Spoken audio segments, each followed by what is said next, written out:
Midland's artists will unveil new pieces based on the stories of South Carolina veterans. It's part of a benefit called Bullets and Bandaids. South Carolina veterans have shared their war stories with Midland's artists who right now are working on pieces for the show.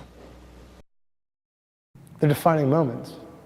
There's a few specific defining moments that occur in war.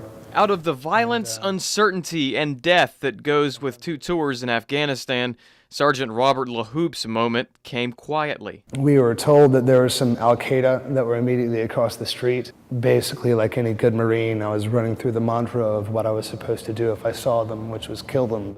You know, like when I was in mid-stride to an entirely vicious thought of what I was going to do with this person, the guy across the street that was guarding the embassy, began playing a flute, and it ripped me out of my entire mentality, forcefully. With snow on the ground and frozen tree branches overhead, the moment was, on the surface, beautiful. It's also tragic, because if you can have such stark beauty in such an incredibly horrific place, then you can find it anywhere, but no one bothers to. To LaHoop, it's frozen in time. Soon, it'll be illustrated. I did relate to that in that sense of being able to appreciate something like that moment that can transform you. It's up to Sammy Lopez to bring LaHoop's story to life. 12 artists in all, each paired with a veteran, will unveil their work at the end of the month at 701 Whaley.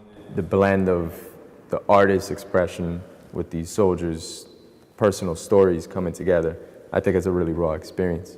Good stories with positive and negative reinforcements for their backgrounds and for their foregrounds and for their motivations are rife in war. They're everywhere. All you have to do is look at them. And hopefully, if people read the gamut that's given them, then it'll give them a broader perspective, more understanding and empathy towards those who have been there and done that. Now, the show is also going to include some short films. It's a week from Tuesday the 31st from 6 to 10, and it will benefit the Columbia Veterans Support Group Hidden Wounds. What a message. What a message. I was going to say, what a worthwhile effort, and I have no doubt when people see that artwork that they will feel at least some of what those wounded warriors have. And that's what he was saying there. I mean, you can't, obviously we can't know what it was like to be there, but seeing the art is kind of just another avenue to try to get closer to that. If you can find beauty in a war zone, maybe you're not having such a bad day after all. It's going to be amazing. Looking forward to seeing the exhibit. Taylor, thank you. I appreciate it. And we will be right back.